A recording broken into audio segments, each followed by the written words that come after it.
Golden don't miss me. Ballin' like Houston. Ayy, feeling like Whitney. I need a bag, bruh. Send it through quickly. What is up, Gambler Nation? It's Ace back with Gambler's Table Talk. Let's get right into it. What do we got? We got the first Victory Wednesday on the board. The Gamblers are now 1-2. We beat the Memphis Showboats. We beat them in Memphis in front of their home crowd. Todd Haley's mad. He's accusing us of cheating. We obviously did not cheat. It's great. I love it. I love that this man is freaking out. He's saying, all these crazy things. Let me see. Where should I sit? I'll sit right here. He's saying all these crazy things. We go out and we win the game on a last-second drive. Kenji Bahar throws the ball to Justin Hall, who is becoming the go-to guy in Houston. Justin Hall is looking great. He's looking like Cavante Turpin of last year for the Generals. I mean, he is the difference maker. For the fact that he had the touchdown where he caught it, should have been maybe a 15-yard gain. He breaks 2 tackles, spins out, runs all the way up. It's off to the races. There's a touchdown, puts us on the board. Oh, it's amazing. But I have specifically winners and losers. So let's get on to the week 3 Gamblers, winners and losers. So first winner is going to be Mark Thompson. Still got it. Mark Thompson has been out. He was out for personal reasons for week 1. Then week 2, he came down with a sudden illness. Who knows? Maybe, he had to run to the bathroom and he was like, I can't do this, coach. So he finally comes in week 3. They're not really using him. Obviously, TJ Pledger gets a nod because he's been the guy. He's been in.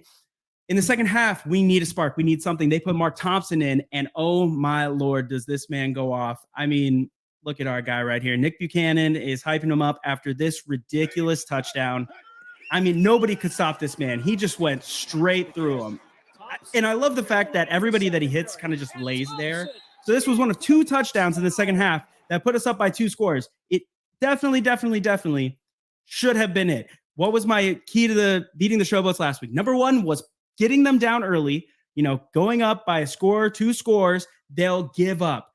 We did that. They did not give up. They came back, whatever. Now, winner number 2 is the secondary is maturing. So I spoke to Gamblers GM Bob Morris this week and, just catching up. And something that we both agreed on was that this team is maturing. That when you look at this team, there's some teams that had a lot of cohesion coming from last year. If you look at the Stars offense, if you look at the Panthers, you look at the entire Stallions roster, there's a lot of consistency. Now, when you look at the Gamblers defense, there is no consistency as we literally had 3 players come back from last year. So it's going to take some time because you have to think about it. A lot of these players, it's not like we drafted them last year. They came in here. These are guys who have not played football, full speed on the field football since they were in college in 2020, 2021. So there's a lot of rust to get knocked off. That's why in week 1 against the Panthers, you're seeing us getting blown out. You're seeing with Joe Walker, Trey Quinn, their tight end are just taking us deep up the seam, and our guys are just not ready for it. So you're seeing them mature. You're seeing that they're getting back into the groove. They're not getting beat over the top every single time. And we have this play. It's a linebacker. It's JT Tyler, but I'm going to consider it secondary. He gets the first interception for the Gamblers this season, the first defensive turnover. Oh my gosh, did I need a defensive turnover? So we had, the muff punt in week 1. We had a fumble recovery this week on a kickoff, but to finally get an interception where last year we had, 2 of the interception leaders in the league with Will Likely and Donald Payne. This year we literally did not have an interception. And that's just something that, you need that momentum. You need that to lift the spirits and to get the team rallying. So having that interception was a great interception by JT Tyler, Ivy League player of the year back in college. I love to see it. So that really makes me feel good. Now, the losers, speaking of interceptions, the bad interceptions. Now, I spoke about maturing. There is maturing. Kenji, he's averaging 2 interceptions a game. But 3 of those were week 1, 2 were week 2, and now in week 3, he has 1 interception. Now, given it was a terrible interception, good for Lamont McFadder, who's getting the pick in the end zone because he overthrows T.O. Redding. Now, I just don't get it. Kenji showed this game that he could make legitimate NFL passes. He hit Josh Peterson in what was one of the most perfect passes I have ever seen.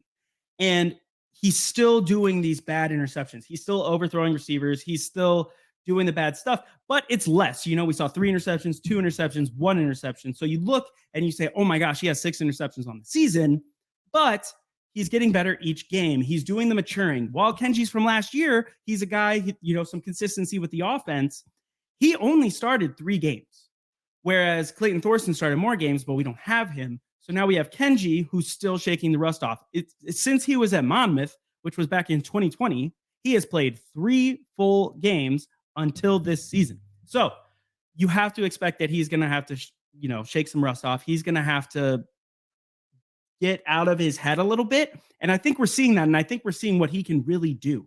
And it's great. I love seeing it. Now, losers number 2. I spoke about it during the interception. T.O. Redding, I don't believe has a reception this season, which is crazy because this man is a highlight reel. He's crazy.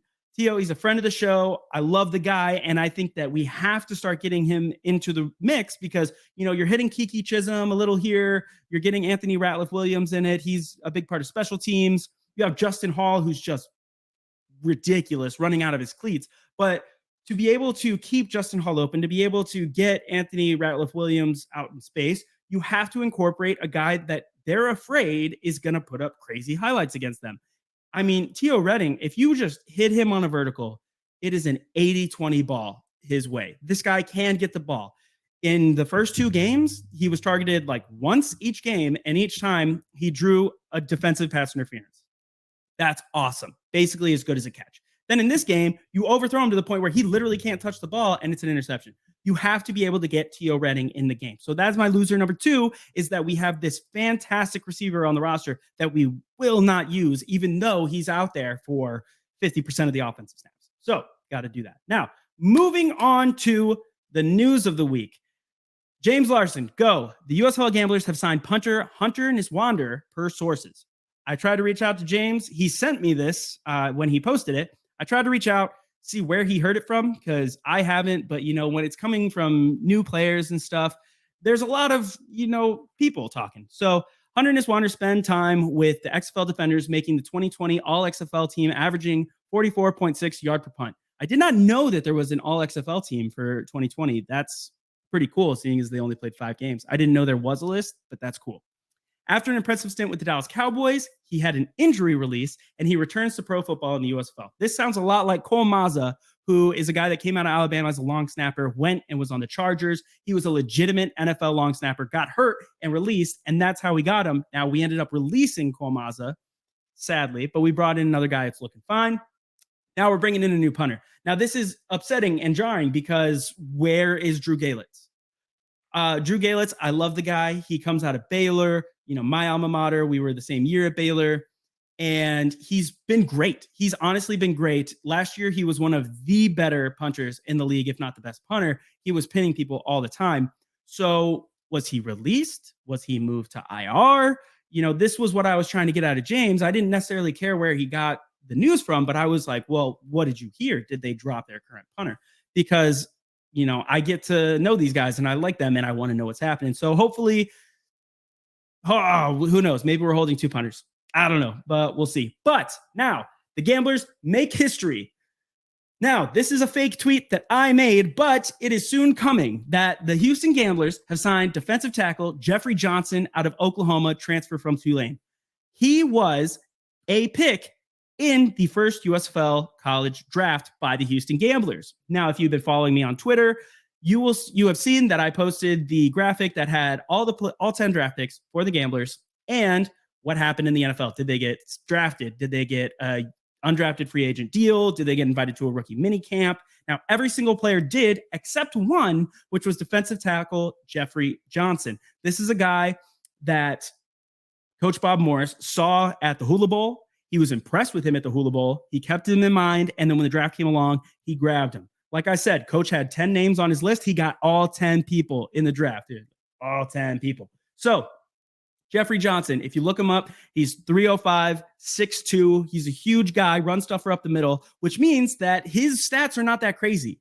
His 5th year, he transferred from Tulane, grad transfer over to Oklahoma. He had 23 tackles, 4 tackles for loss.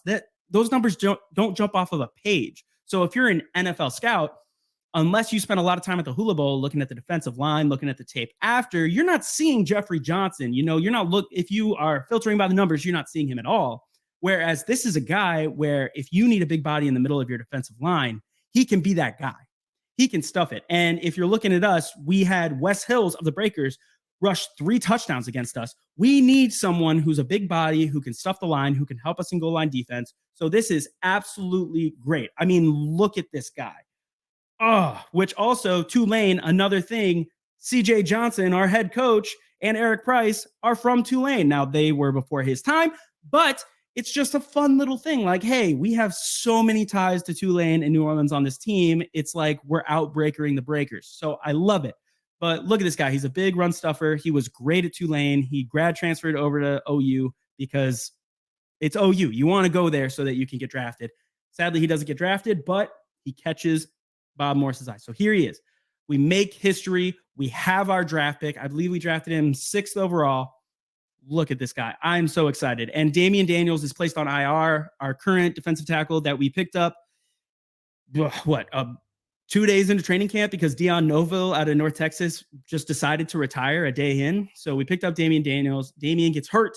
Now he's on IR, opens up a roster spot. They bring in Jeff Johnson. Absolutely love it. Okay, now for the meat and potatoes of the show, we got through the wins and losses, winners and losers from last year. We got through the news. We got through the breaking history. Now we move on to this week. We have the Philadelphia Stars, who are the reigning number 2 team in the league. They lost the championship barely to the Stallions. Now, they just lost to the Maulers. When you're looking at teams, a lot of people like to compare the Maulers and the Gamblers, especially me and Webb, because we have a show where we yell at each other, and these are our teams.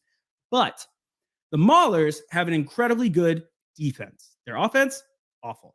But their defense is fantastic. So with the just injured and overall pretty bad offensive line of the Stars, they were able to beat them with a low-scoring game. Oh, my gosh. It was boring to watch, but the Maulers got their win, and we love to see it. We love all the guys over there on the Maulers. Shout out to my boy Boogie. Get it. So key number 1, don't give up the deep ball. Anybody who plays Madden knows this play. This is 4 verticals. Now, the receiver core of the Stars is ridiculous. They have Corey Coleman. They have Jordan Sewell. They have Devin Gray. They have Chris Rowland. They have all these guys that would easily be a wide receiver 1, wide receiver 2, and XY on any other team in this league. Now, they have all of them, which sometimes is almost hard because then Corey Coleman gets 1 catch a game or Jordan Sewell gets 0. So there's just too many people to pay attention to. But that's also bad on the defensive side because there's a lot of talent that we have to account for. So week 1, we gave up the deep ball terrible. Week 2, we were a little bit better. Week 3, we were good about it. Ryan McDaniel had that one ridiculous, just fantastic catch on Nick Grant, which, if Nick looks back, he said he went for the ball. He should have pushed him out of bounds. Now he knows that it's a learning moment, shaking off the rust.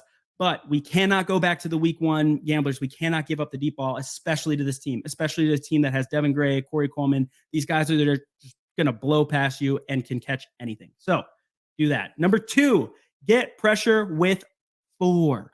Only 4. A big thing was that the Maulers this week ran a 4-2-5 base defense because they knew they needed to protect the pass. They were not afraid of the Stars' rush offense. Makes sense. Matt Colburn hasn't really gotten on this year. Dexter Williams.